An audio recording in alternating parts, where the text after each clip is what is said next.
Hi there, it's Monday. Welcome to Football Spy on the day after Chelsea bowed out of the title race. I'm going to be honest with you, not only do I think Scolari's men won't win the Premier League, I think it's they, and not Arsenal, who need to worry about their place in the top four. Arsenal can and will buy to beef up their squad. Chelsea have to work with what they have, and what they have is a squad that can't defend set pieces, who look old, tired, leggy, and just do not seem to be playing for their manager. Big problems for them. Anyway, to the papers we go, and it's actually with Spurs where we start.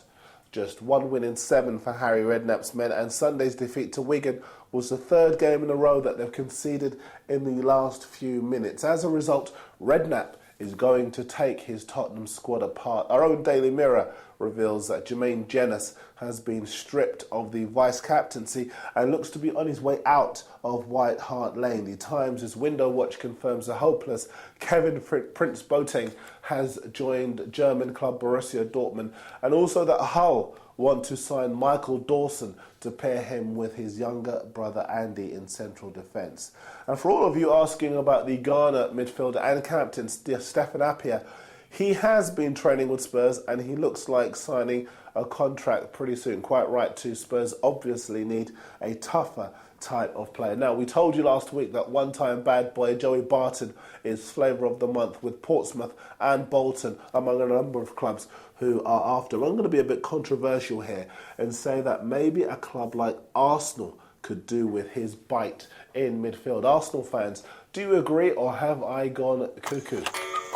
Now, time for your messages. And remember to keep sending your video messages in, as we love them here. We'll definitely get them on. But as for your post, Chris, a.k.a. Cloud, on the Daily Mirror channel, thinks Arsenal should, in his words, sell Alex Song, William Gallas and Nicholas Bentner, as, according to him, they are Arsenal's worst players. Mickey McMullen thinks Arsene Wenger should go for Appiah, but as I said before, he looks to be too late as Spurs have him in the bag. Hayden Morrison thought on Friday that a draw wouldn't be a bad result against Manchester United for Chelsea. Whoops. And yes, you really do need Michael Essien back. And Verdepool wants to know if there's any truth in a possible swap deal involving unhappy Rafael van der Vaart at Real Madrid and Werder Bremen's Diego, or Liverpool even, for Xabi Alonso in return. In a word, no. Now some news in brief for you before we move on. The Mail say that Everton and Fulham are looking at the £2 million rated winger Trond Olsen from Bodo Glimt. Our friends at imscouting.com have let us use their superb database, and in their report to us on him, they say he's a very, very good player. Stoke City are about to sign the Sheffield United striker James Beattie for £3 million.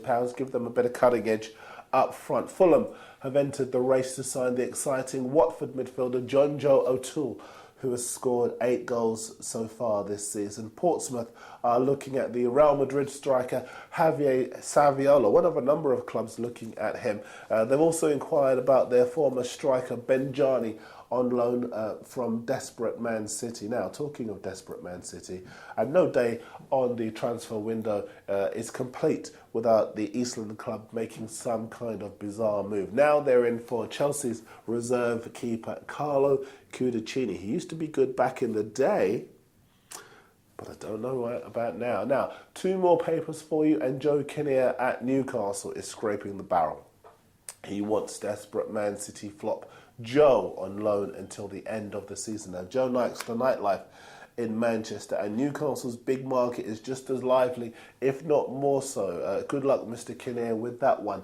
To be fair to Joe, though, the manager, not the player, money is tight at Newcastle, which is why they're looking at the former Rangers frontman Peter Lovenkrantz. He's a free agent after being released by the German club Schalke. Just time to remind you also that Arsenal have had a £10 million bid rejected for Arshavin. They're the only club, contrary to reports, who have made a move for the Russian attacker. I'm a free agent now that I've done this, so I'm off to consider my options. Anne is in the Football Spy office. She'll update you on any breaking news, and I'll see you tomorrow.